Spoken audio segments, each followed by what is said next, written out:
Fala galera, tudo bem aí com vocês? Sejam bem-vindos de novo aqui no canal. Hoje eu E o queria cobrir com vocês aqui o beabá que todo mundo precisa saber para começar a investir, para começar no mundo financeiro.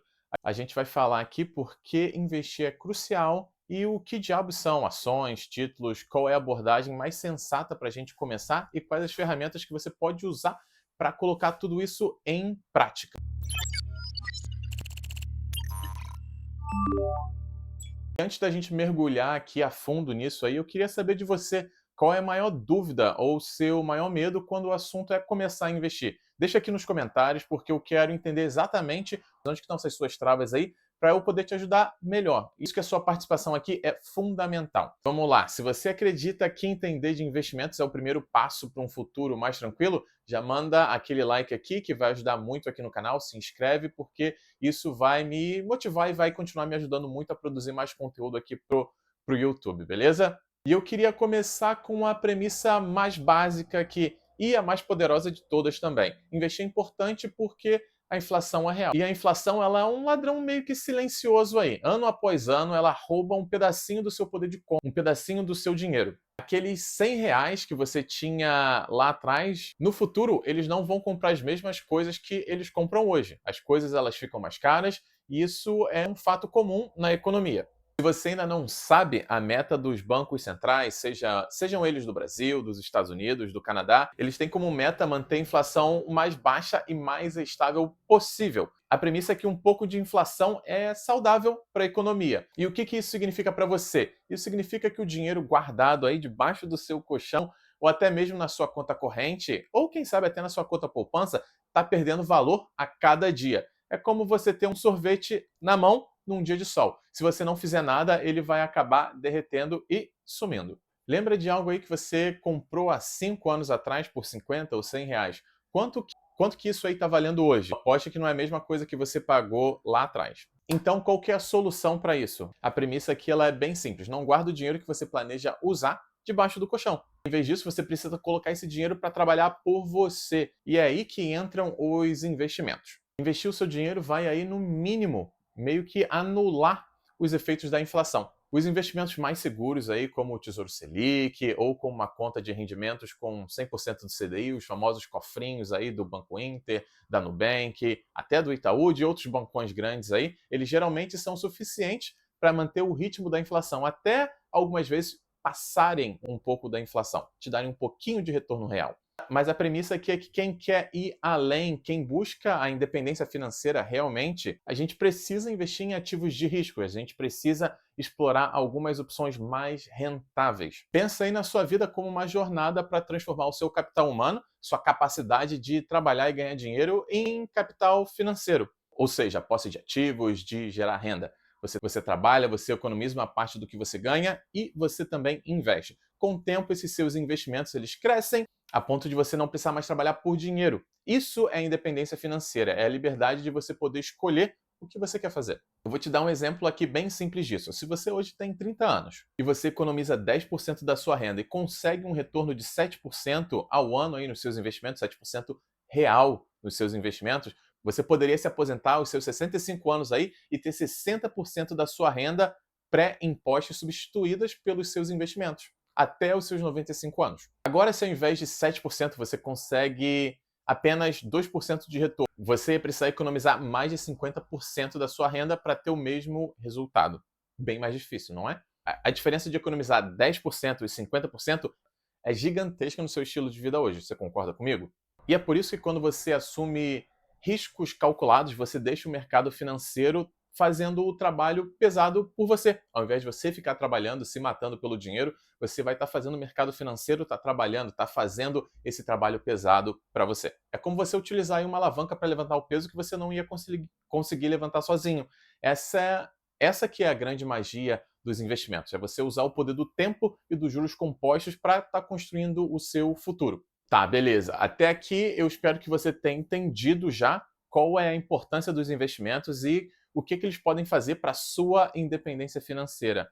E quando eu estou falando aqui de assumir riscos maiores, eu não estou falando de adivinhar a próxima ação que vai explodir ou a próxima tendência de mercado. A premissa aqui é que a gente tem uma estratégia muito mais sólida e a gente acredite que o simples vai fazer o trabalho para a gente. É simples, mas não é fácil. A maioria dos investidores aí de longo prazo, o universo dos investimentos, ele se resume a dois grandes tipos de ativos: as ações e os títulos. Esses dois aí que eu falei para você, eles são ativos financeiros, diferente de um ativo físico aí, por exemplo, sua casa, seu carro, que talvez não seja realmente um ativo e sim um passivo, mas espero que você esteja me entendendo aqui. A ação de uma empresa é literalmente um pedacinho dela.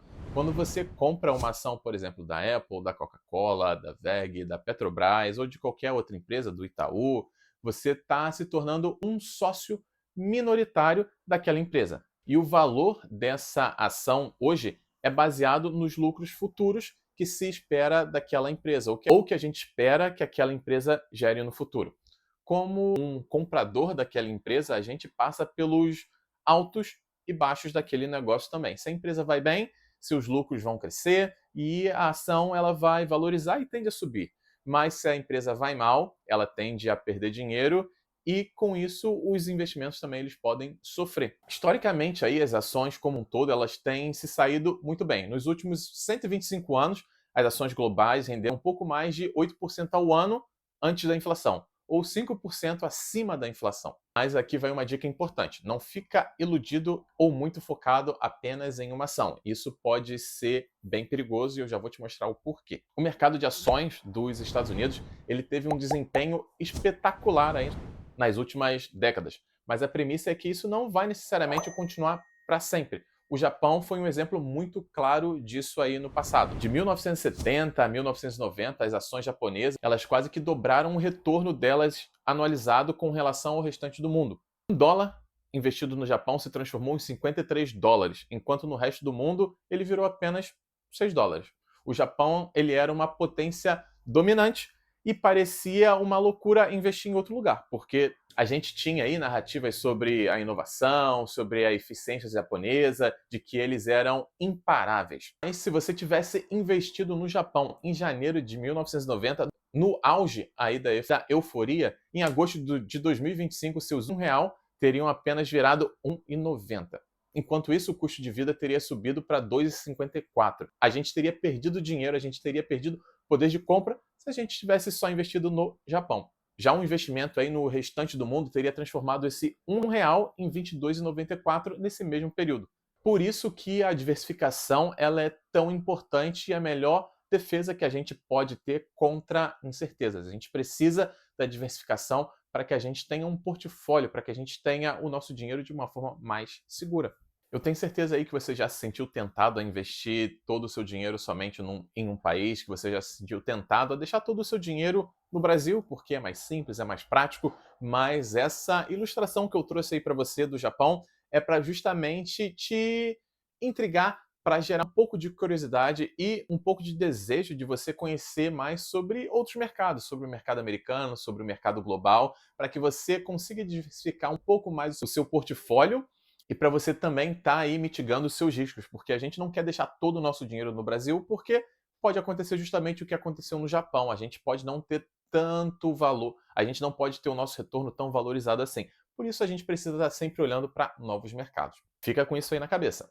Mas aí você também pode estar se perguntando: quanto que eu devo investir no Brasil, quanto que eu devo investir nos Estados Unidos, quanto que eu devo investir no restante do mundo, qual que é esse percentual aí que eu devo deixar em cada país? E a boa notícia é que o mercado já respondeu essa pergunta aí pra gente. O mercado ele é uma soma de todas as compras e vendas de ações que acontecem no mundo todos os dias. Cada transação que acontece, ela embute aí um pouco de informação do preço de uma ação. Essa máquina de precificação do mercado, ela atribui valor às empresas com base nos seus lucros esperados e também nos seus riscos e como elas se comportam em relação às outras. As empresas mais lucrativas e menos arriscadas, elas tendem a se tornar mais valiosas com relação às outras.